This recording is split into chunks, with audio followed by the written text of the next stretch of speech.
J'essaie de faire une intro dynamique. Ok. Ok, on commence.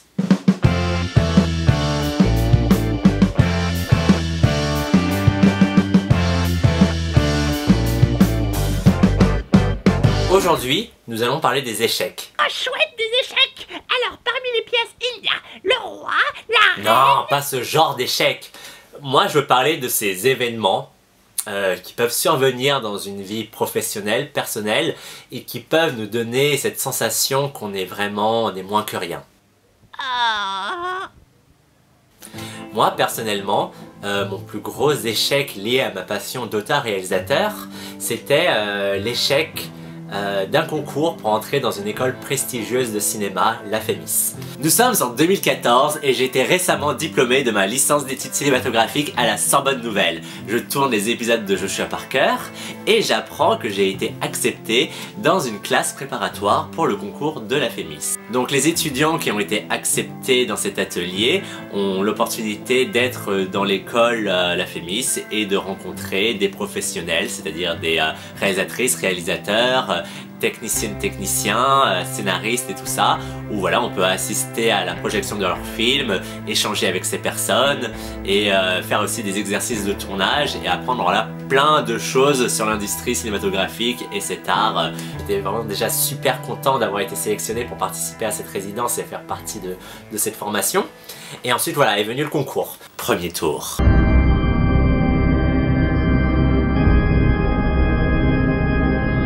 La première épreuve était constituée d'une épreuve écrite sur place d'analyse de film et d'un dossier d'enquête à constituer sur son temps libre. J'avais fait le dossier d'enquête sur mon ami d'enfance Leslie et donc je suis allé dans le centre et j'ai pris des photos de ses interactions avec ses camarades et tout, et c'était vachement touchant, c'était vraiment, j'ai adoré faire ce dossier d'enquête.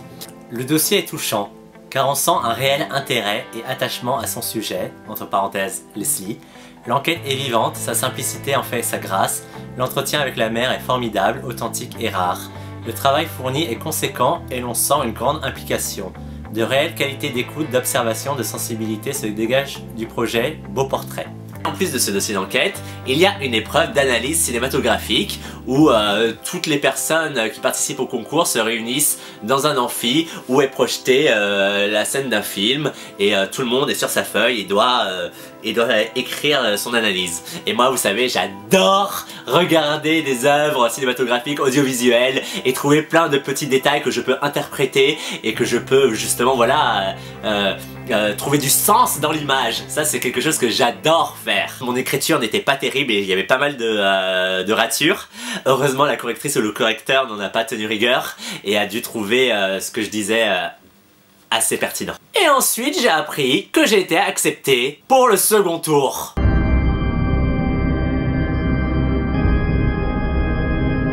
Le second tour se composait de 3 épreuves. La première, un exercice d'écriture scénaristique. La seconde, un exercice pratique de tournage. Et la troisième, la justification de nos choix de mise en scène pour cette seconde épreuve. En ce qui concerne le scénario que j'ai rédigé pour la première épreuve, j'en parlerai plus tard.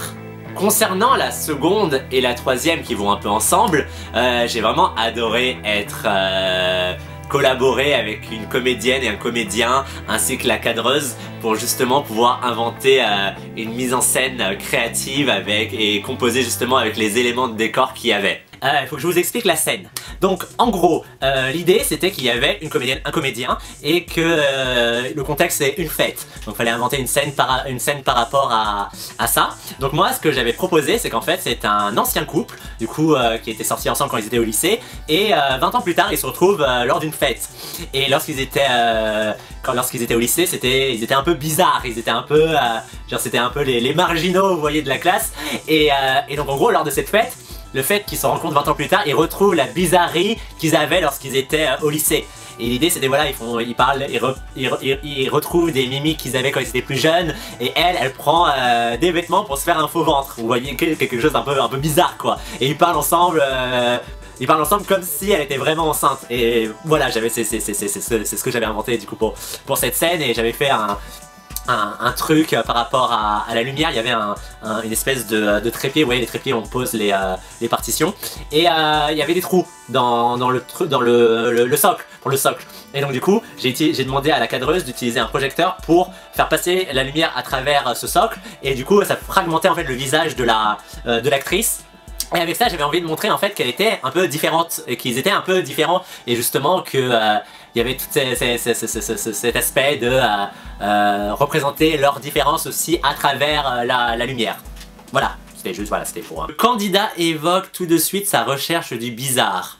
J'adore. Il modifie totalement la lumière, bonne connaissance de la grammaire cinématographique, dynamique, un aspect chien fou. Belle proposition de cadre et intervention décalée. Mais le jeu n'est pas à la hauteur. Dans son exercice de tournage, Kenji a une approche simple et forte. Les personnages sont connus par le passé et en se retrouvant, ils retrouvent leur bizarrerie. Ces rushs étaient inventifs, enrichis de beaucoup d'idées qui n'étaient pas dans le texte. Preuve de la capacité de Kenji à s'emparer d'une situation pour la filmer de manière personnelle. On a senti dans les rushs une vraie mise en scène avec des idées visuelles frappantes. Il a utilisé la lumière pour rendre compte de l'état psychologique des personnages.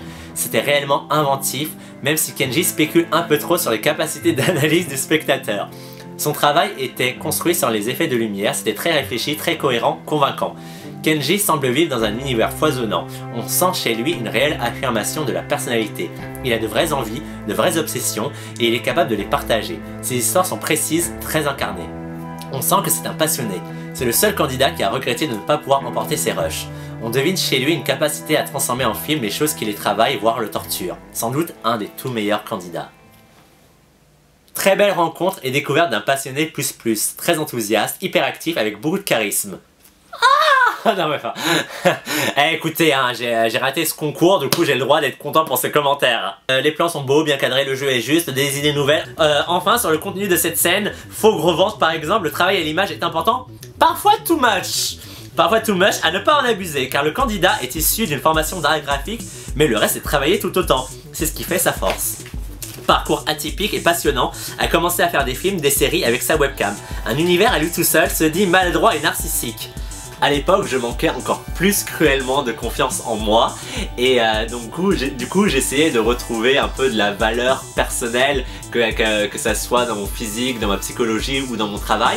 Donc je m'étais créé un persona en ligne, l'étrange Mr Kenji, où je postais justement des photos de moi ainsi que mes œuvres amateurs autoproduites. Et certaines personnes du coup ont interprété du coup cette voilà ce partage de personnel comme du narcissisme, et donc du coup j'ai repris ce terme pour justement encore plus essayer de trouver de la valeur en qui j'étais.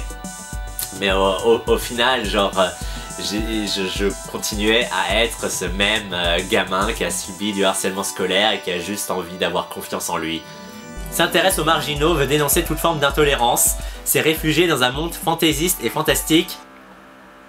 Ah non! Ah non! Pas la perceuse! Pas la perceuse! Stop! Je suis en train de tourner une vidéo, s'il vous plaît! Merci! Manque plus de technique que d'imagination.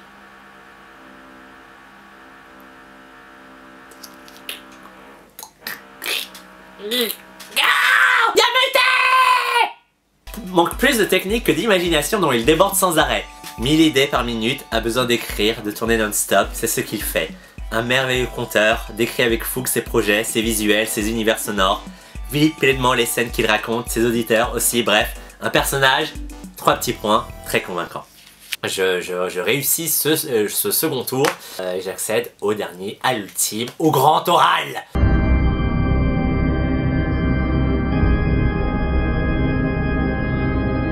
Le troisième tour, c'est un grand oral où tu te retrouves tout seul devant un jury de 10 personnes je crois et le public, parce que n'importe qui peut assister au grand oral. Donc il y avait plein de gens derrière et 10 personnes devant assis derrière des bureaux.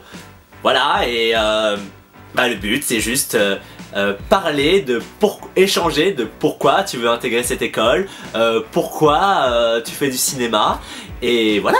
Et donc moi j'étais trop content d'être arrivé jusqu'au 3e tour. Je parlais de mes créations, de mes monstres et des univers que j'aime. Et voilà, mais après voilà, genre je vais intégrer une école prestigieuse du cinéma français et je parle de vampires, de zombies, de loups-garous. Enfin vraiment le truc, vraiment je suis totalement full Kenji. Full Kenji.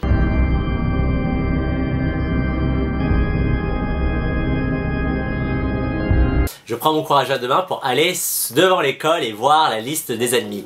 Et là, horreur, mon nom n'y est pas. Et c'est quelque chose que j'ai vraiment très mal vécu sur le moment. Et je me suis écroulé en pleurs. Je pensais que j'allais y arriver, vous vous rendez compte? J'étais comme Icare qui a volé trop proche du soleil, qui s'est brûlé les ailes, quoi. Et ça a été difficile à vivre. Mais heureusement, vous savez, j'ai rebondi et quand on a une passion, celle-ci, bah, elle nous accompagne tout le temps, même pour nous réparer quand il y a une déception liée à cette même passion, vous voyez. Mais je me suis servi en fait du scénario, de l'esquisse de scénario que j'avais rédigé pendant la seconde épreuve. Et voilà, ce scénario est devenu Carapace Fragile que j'avais tourné avec Sacha.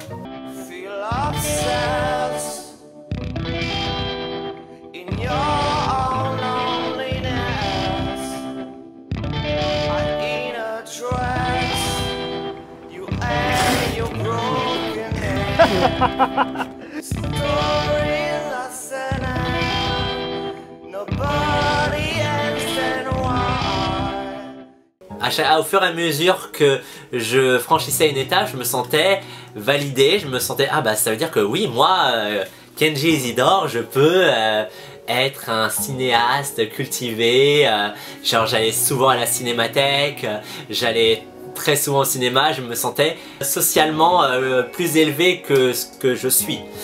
Et après forcément quand j'ai subi cet échec, bah, j'ai eu l'impression de bon bah non en fait je suis pas digne d'accéder à ces hautes sphères sociales, je suis un moins que rien, je suis nul. Ce terrible manque de confiance en soi a continué de me hanter. Ne laissez jamais un échec déterminer qui vous êtes. Cet échec ne déterminait pas ma valeur. Un échec peut être formateur, un échec peut vous faire prendre conscience de plein de choses sur qui vous êtes et ce que vous désirez pour votre vie. Et je pense que sur les réseaux, on voit souvent les réussites des gens parce que c'est ce que les personnes mettent le plus en avant. Mais les échecs, on reçoit beaucoup plus d'échecs que de victoires et c'est ça aussi qui rend les victoires plus savoureuses. C'est parce que avant une victoire, il y a eu 50 échecs. De toute manière, un échec c'est une tentative. Et déjà faire une tentative, c'est absolument incroyable et très courageux. Je pense que lorsqu'on vit un gros échec, il faut le temps de faire son deuil. Il faut accepter le fait qu'on n'ait pas réussi quelque chose qui nous tenait à cœur. Il faut prendre le temps d'être triste, d'être déçu. Il faut l'admettre. Il faut dire, oui c'est dur. Oui ça crée une frustration dans mon cœur. Oui ça me donne l'impression d'être un moins que rien. Il faut avoir ce petit temps pour ensuite se dire oui mais. Ce oui mais il est essentiel. Oui, j'ai échoué. Mais je suis capable de faire des choses extraordinaires. Et c'est pas facile non plus à faire parce que selon l'échec, selon le degré d'importance que l'on accordait à cette chose qui nous a déçus, c'est parfois compliqué voilà, de s'en remettre. Mais c'est possible. C'est possible de se remettre en selle, et de juste avoir foi en soi. Et si j'avais été accepté au sein de la Fémis, peut-être qu'au contraire mon cinéma aurait été formaté, peut-être que j'aurais été très malheureux, peut-être que j'aurais aussi très bien réussi, on ne sait pas, je ne sais pas. Et en fait j'admets que le chemin professionnel que j'ai suivi après cet échec me convient totalement. Parfois je regarde cette photo de moi gamin et je me dis que rien que pour lui, je dois persévérer et faire de tout mon possible pour réaliser ses rêves qui sont maintenant les miens. Donc si vous avez une passion et que vous subissez un échec qui est difficile à vivre, surtout ne perdez pas espoir. Votre passion, elle sera toujours là au fond de votre cœur et vous aidera à avancer. Faut juste pas la perdre de vue. Merci encore beaucoup d'avoir regardé cette vidéo. N'hésitez pas à laisser un petit like et un petit commentaire si vous voulez partager votre rapport au concept de l'échec. Voilà, n'hésitez pas à partager en commentaire, c'est avec grand plaisir que je vous lis. Et à très bientôt du coup pour de nouvelles vidéos, pour la 4e vidéo. Oui, la 4e, c'est ça. Et voilà, merci beaucoup.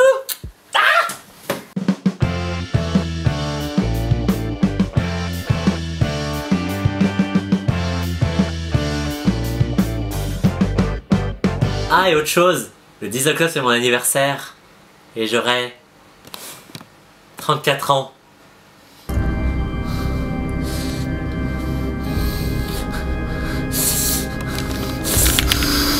Mais non, vous inquiétez pas, je le vis plutôt bien.